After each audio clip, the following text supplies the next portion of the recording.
capable of being recorded or seen or looked up through the internet or through your local libraries. So if you have any questions, you can either do your own research or you can contact us. And so let's get on with the show. Every thing that we're going to discuss today, like normal, is in Sylvia Browne's Phenomenon. This is my encyclopedia for Sylvia Browne. She also wrote this very interesting book, and it's called Secrets and Mysteries of the World. Some of the things we'll be discussing today is in this book.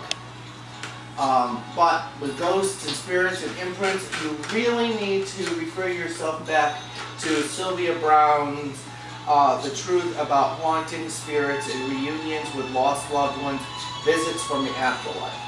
This is where you would find a lot of details on what today's show is about. It gives a lot of her different investigations and different stories and some of her psychic insights on some things that she actually hadn't been involved in, like the Black Delilah. One of the most interesting books over there that our nephews really enjoy that contains tulpas and legends and stuff like that is Mysteries of the Unexplained. And my library does not only consist of Sylvia Browne, it does consist of other things. This is an older book. Yeah, wow, imagine that! Other than Sylvia Browne! This is Reader's Digest's Mysteries of the Unexplained, and this is a very interesting book. And it gives different stories and details of some of the things. And I actually had flagged this for next week's episode because here they're talk a lot about monsters, but that's next week's episode. So, but I brought it here to just show everybody that there's lots of points of references on today's show. So we're going to start it off on discussion with ghosts. A lot of people are confused between a spirit and a ghost. A ghost is a confused spirit. Okay? Everything is a spirit. Every human, every life form God has created. The energy that's left from a ghost is a spirit who is bound still to their incarnation. They're more on disturbed. The planet. They're confused. Stuck here for some reason. They have unfinished business, yes. Or they have a loved one or somebody that hasn't been able to come with the fact that they've passed and they need to let go.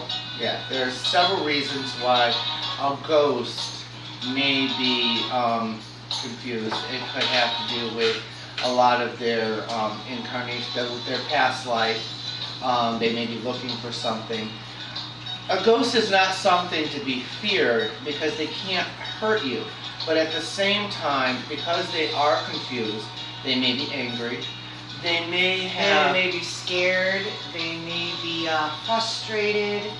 And therefore, they may come out and have this They may startle you. They may appear and disappear without warning.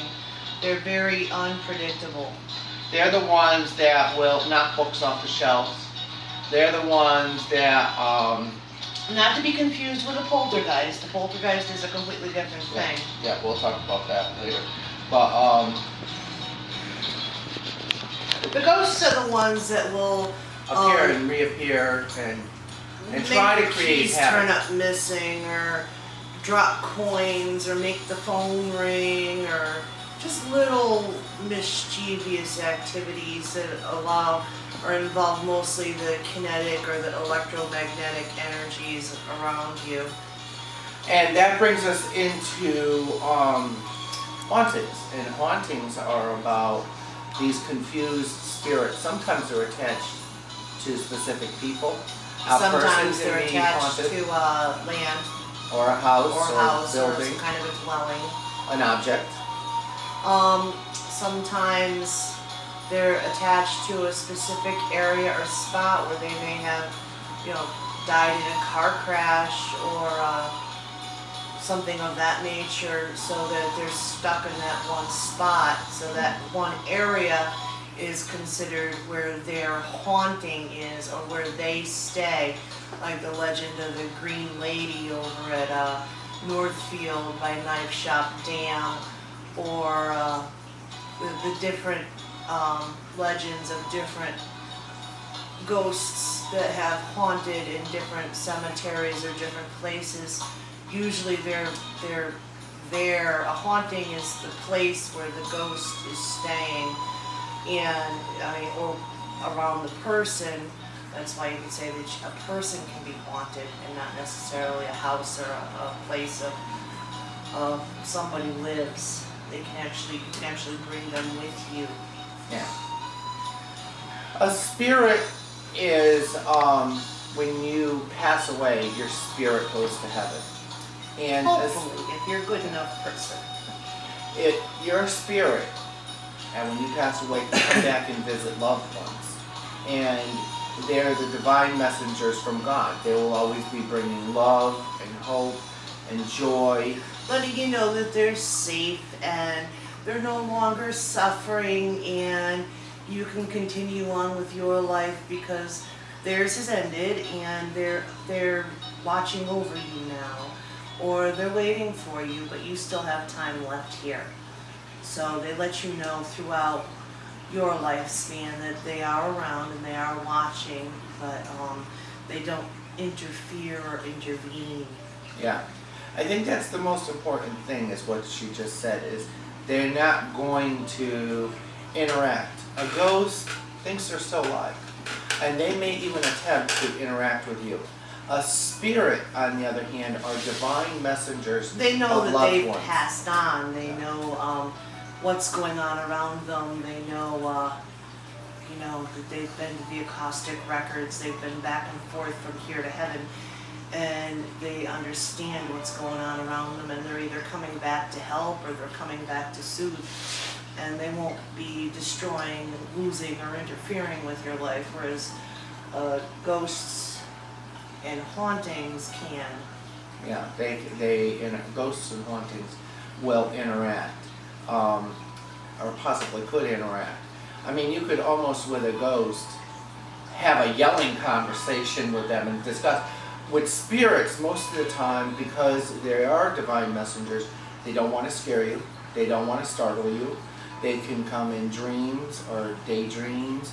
They can come and sit on your bed where you can A lot feel of their the messages impression. too are telepathic. They're not necessarily You might feel a brush on your verbal. arm.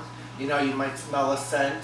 All of a sudden, you might just have this if somebody thought had of the a past. favorite flower or a favorite perfume, or if you had somebody that smoked These are from the cigars spirits. or smoked pipes when you were little, a grandparent or a grandfather, and all of a sudden you get a whiff of his cherry tobacco, or lilacs or hyacinths or whatever your grandmother or great grandmother used to have or plant or love.